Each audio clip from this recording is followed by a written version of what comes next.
Well, okay, so this was an impromptu thing, a little follow-up to our last BIYF short, right? Because, well, there's been some momentum, so it certainly might be worth a little follow-up on what's been happening quickly just in this week. Because how long ago, what day did I post our... That was like, what, was it Friday or like Thursday? I can't remember. It's like a week, like maybe a week ago. And you know, I was posting about this, about how there's been this sort of odd, interesting kind of synergy between 3 organic initiatives. You know, Brandon Smiths, who does a lot on LinkedIn. Yeah. You with all of the stuff that we've been talking about. Myself with video and SEO and web dev and stuff. So we've each been sort of running these kind of individual paths. And for some reason, for example, this week alone, okay, views of my LinkedIn profile have gone up 700% since last week. And it feels like, awesome. like I know, I mean, it's cool, right? And it's like, and it feels like that. Like, that's the thing. I'm exhausted at the moment. Like, things have been picking up and very busy. And, you know, I've been really mostly just doing this, you know, what I do, and you know, this side project actually, you know, when I've got, you know, 30 minutes or an hour here when we can do it. But there's, like I said, I guess there's kind of some kind of interesting kind of overlap of audience, plus just some kind of synergy of the organic effort. I don't know what to say, but I think you've experienced, I've seen lots of activity on your side. I've seen lots of activity on his, so it's kind of interesting. Yeah, I think there's I think when you put like different pieces of the puzzle together, they not only fall in place like in a like tangible, but like also like, I don't know, I've been like crushing it, and I've had like a shitty day on Sunday. Like, that was like, I completely like was crying, and it was just like, it was horrible, but I got back into what I was doing, and like, it feels really good. Things are coming around. Like, I had that guy come to me yesterday. I gave him right to you. I was like, I know exactly where to go. Yeah, because the guy was like, I want to work with you, and I was like, well, maybe down the line you could work with me. Yeah. Yeah, no, thank you for that. Yeah, I think we're going to be talking later this week. And I think it's like, I think a lot of people just realize, or a lot of people tend to forget that you can't do everything on your own. And there's more power. There's more power in numbers. And the same is true in actually doing a digital marketing campaign. Like, you can't just like throw your all eggs into one basket and then get these crazy results. There's no way. Yeah, well, I think there's definite proof in that, in just this as a sort of a micro test and on a micro level, for sure. Yeah, I look forward to seeing where this kind of continues and where it goes next, for you and for all of us in a way. Let's see, Mars. We can go to Mars. No. You and Elon Musk can go. Yeah. Okay, so is this part of are you willing to share some of this presentation with us? Is that what I'm understanding, that BIYF gets yet another exclusive? Is this? Yeah, I guess. So I want to tell you the story. Like, when I first came to Singapore, I used to kind of laugh at people when they hit this button, like at the crosswalk. They would like hit it over and over and over again, even though it was already red, and like they knew that. You do that too? Oh, I give it a good, like, at least like, I give it like 4 or 5 anyways, no matter what. It's just sort of like a little yeah. So it was really interesting. There was this artist, her name was Samantha Lowe, and she went around like sticker bombing all around Singapore. And as you know, like, graffiti in Singapore will get you caned and thrown in jail, which actually ended up happening to her. But she had this one that said like, press 1 can already. And in Singapore, like, people have this language called Singlish, where it's like a mix of Chinese, Mandarin, Hokkien, and English. And press 1 can already means you only need to press once. And it's really funny because we're doing these things automatically, and we're saying these things in our minds to these objects. And I don't know about you, but like I always talk to my internet. I talk to the internet, like, come on, internet, or like data or Wi-Fi. Like, have you ever talked to Oh like, gosh, the yeah, internet sure. before? Talk to So, all kinds of things.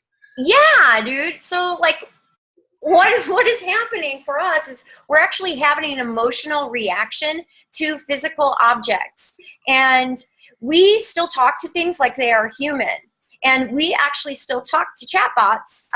Even though we know that they are chatbots, we talk to them and we have those emotional reactions when we're chatting with these chatbots. And I've talked to all these people through my chatbot who actually talk to their car like it's a person. And you can see some of the stats right here. And it's quite amazing that people, one, would share this information with us, and two, like, this is kind of the stuff that I do. So it's pretty cool that other people are doing the same thing. That's hilarious. And what is all really like under this, like, this layer, you know, we're talking about digital marketing, and we're using all these tips and these tools, and we're trying to understand we are rational human beings, yet we have this emotional side about us, and it all goes on with trust. And in this emotion and the reactions to them, this is the underlying thing. And of course, I got to throw in my GIFs in here again. And as you can see, like, some of my team members, like, they're starting to make fun of me and make their own GIFs, which is kind of funny and hilarious, but it's also fun in our Slack channel. But the whole future is actually about emotion, and that's what we need to really understand when we start building these conversational chatbots, or even things that are even outside of Messenger. For example, the Telegram bots. I use Telegram a lot as well. So when we think about the future of America, it's definitely emotion. And people have these different reactions to the way this guy speaks. And when we think about the future of the energy sector or the financial sectors or anything, it's not really the events that are going to change the future. It's the reactions that we have to them. And it all goes on with that same level as trust. And trust is a really, really funny thing, because it can actually go away really quickly.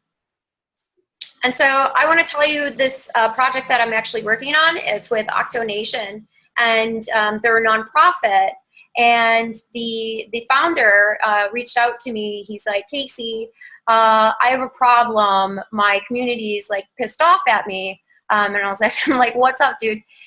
So he really loves art and creativity and stuff like that. So he started posting and like promoting other artists doing artwork. But like his community got pissed off. They only want like cool videos and facts. So he's slowly building up that trust again. He started doing GIFs, and now we're actually going to start building a chatbot. And it was really funny because we actually agreed to work together, and we only did this like over like Facebook Messenger. Like, I've never met him before. We've known each other for 2 years, and when we needed to scope out the project, we actually got on like a face call. And he goes to me, he's like, this feels so weird. He's like, I feel like we know each other. And I'm like, dude, I know. That's because we're everywhere we are on the internet, we're connected. We see what is going on with each other's life, and we watched each other grow. And when we think of that in terms of marketing, that's what we need to be when we are working for a brand or a client or doing our own stuff. We need to be everywhere so that we gain that know, like, and trust sort of factor. So anyways, Warren built GIFs, and his community loved them. He has a huge Facebook group. People are using the GIFs all the time. They're sharing it inside Messenger. They're also sharing it like in regular regular posts on their own personal pages. And so now when we complement this with a random fact, we're actually building a random fact bot, so that whenever they want a random fact, they go to the messenger and they get themselves a random fact. We're not going to be going out and marketing anything. It's like a one sort of like dopamine hit for his community. So I'm just really excited to be working on that. And it's all about trust. That's all it is. It's about trust. And without trust, we have no hotels. Without trust, we have no banks. And without trust, we have no food. And like I was saying before, like it all goes away in a blink of an eye. And we saw that what has happened with Facebook and what happened with like Cambridge Analytica, everything can go away in like a blink of an eye. And right now it's our time as like marketers and people that are really interested and really forward thinking and what the future is going to look like for conversational design and chatbots. We need to come together and get a couple of things clear here. Messenger is a conversation. It's a two-sided conversation. It's not a one-sided conversation, whereas that's what email marketing is. A lot of people kind of try to use the messenger chatbots as a replacement for email, and it should not be that way. I don't know about you, but for me, in my personal email box, my personal inbox, it is just flooded with shit. I feel really bad because like the guy that's organizing this conference, he's like, Casie, you never answer your emails. And I was like, sorry, dude, because I never do. Like my personal inbox is just, it's out of control, and I don't care. But if I go and I check my phone and I have like a couple of messages, like Facebook Messenger or LinkedIn or WhatsApp messages, and I'm missing like 3, I completely fucking freak out, man. And the reason why is because this type of communication is more personal, it's more intimate, and the people that have that access, like they are kind of in that circle of trust, or they should be. And I've talked to other people, non-marketing people, and they say they hate chatbots, and I'm really interested in this. So I'm like, I didn't go at them as like, you know, like, why don't you like this? Because they're awesome and I like it. I actually went into conversations with them. I was like, okay, well, why don't you like this? I've been, I guess, like testing a lot of chatbots, and I can't say that I found one that I really, really like, except for a couple, and then my own. But the same thing happens whenever I talk to somebody. They say like they invade my privacy, and I totally get it. And as marketers, we need to keep this in mind, that there's this trust. They invade my privacy. This is also the same stuff that has been happening on a global scale. It's this privacy stuff, and we've broken trust, and now we need to try to bring it back. So we need to, I guess, share as much as we can about this, so that other people don't fuck it up for us. Yeah. I don't want to lose this, because it's so good, and other people should know how to be able to have a conversation with brands. Brands should be able to have conversations. Entrepreneurs should be able to have conversations at scale with people who want to know about their business. It doesn't mean that you use your Facebook Messenger to sell something whenever you feel like selling it. That's not the whole point. If you feel like selling something, go ahead and give them an email. The thinking, like for me, is I know that this is an incredibly powerful tool. And what sucks is like a lot of marketers like to jump on things without really understanding it. Like, oh, they see like one person getting really good results, so they try to copy it without really understanding like the terms of service or anything like that. And that needs to stop. We need to be educating people, because what's going to happen is if we're not doing this, it's going to go away again. Like, it's going to go away, and I don't want it to go away, because I think there's a huge potential down the line to create an even more robust like artificial intelligence that helps people get on through their lives with like this assistant in their life. I would love some sort of assistant that helped me and they knew everything I needed to know, even if it came from a brand. I'm cool with that. So yeah, that's kind of like my whole thing. That's how I feel, and I'm sticking to it for now. No, and you know what? I think first of all, I mean, I think you're definitely onto something. You're tapping into something that's real here in terms of the emotion side of this.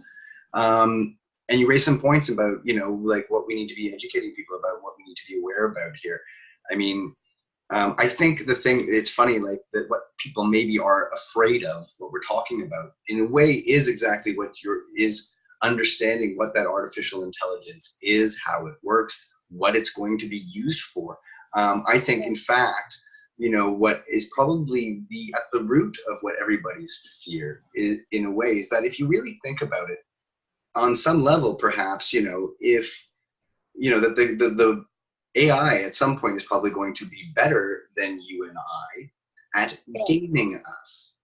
And that's the fear, right? So then, you know, that we're constantly being sort of, our emotions are being toyed with completely by AI bots. And they know exactly how to speak to each one of us individually. So I think that's— I know, that's the scary thing. Well, that's the scary thing. And I think AI is scary. I talked about this last night, and but I think you're onto something too about and I think there's no question that there's a direction towards, I think, that sort of personal assistant, right? And I think for sure, look, I mean, again, we talked about this on one of the other episodes. I mean, the genie's kind of out of the bottle anyways on that stuff. And in many cases, the AI guys themselves, well, no one person really even fully understands how it all works, or how a bot, a computer arrives at a particular solution, or why it does something. They often do not understand it at all. It really is a genuine neural network. Well, I want to expand on that too. When we think about like the people that are building this stuff, typically they're not very sociable people in the first place. So deep rooted underneath that is like hate, or maybe even fear. So I think that's a little presumptuous I think it is too, but hey, if you're not like out hanging out with people and you're building something to like replace that. Oh, no. I mean, like a lot of people have joked. I mean, that is sort of the joke. That is the stereotype, right? That stereotypical nerd. I mean, I think Joe Rogan or somebody has like a little bit about that basically, you know, that the. Well, I kind of fit in that category now. Like, I don't even go DJ anymore. I don't go out anymore. I sit home and I make chatbots all night long. Right. Yeah, but and then you're programming bot, but then it's funny, like exactly, you're programming, and there's a human behind it in a way, like that's kind of like I certainly enjoy, and I geek out on the idea that, you know, somebody's like using their imagination, creating a sequence, a flow of a conversation that could work, and using imagery and so on the way that you do in that experience to really sort of convey feeling. And again, it's very interesting the way your strategy, again, too, about it's sort of like a one-off. It's just sort of like you said, it's almost like a friendly affinity building kind of dopamine hit, I guess, as you say. Yeah. But again, that language maybe scares people too, right? Like the idea that they're being manipulated. Yeah, but I think there's more. I think there's more value in like that first, like even within the terms of service with Facebook to do your marketing within 24 hours. You know, when we think of like ads, when people click through ads, they're going through the funnel most of the time, like that first time. And if they don't, we hit them again, and then they go through the funnel. But it's not like they're going through the funnel and then we're hitting them where they're at in the funnel. Do you know what I mean? Yeah. I think it's exactly, and it's true that, and I don't think, you know, for the most part, people are necessarily retargeting people who are just genuinely not interested. I mean, there's no point in having ad spend going towards that. So it's people who interact with your content, with your product, with your brand. So yeah, that's how it is. So that's kind of like what I'm gonna be talking. I'm gonna not swear, but of course not while in Malaysia. Good for you. Good for you. Just yeah. Well, I mean, that's awesome. Thank you. I mean, again, for sharing that with us and being able, and we'll talk about, I guess, timing and when's a good time to maybe throw this together and get this live on the internet. Look at my pants. Nice. Yellow. Yeah.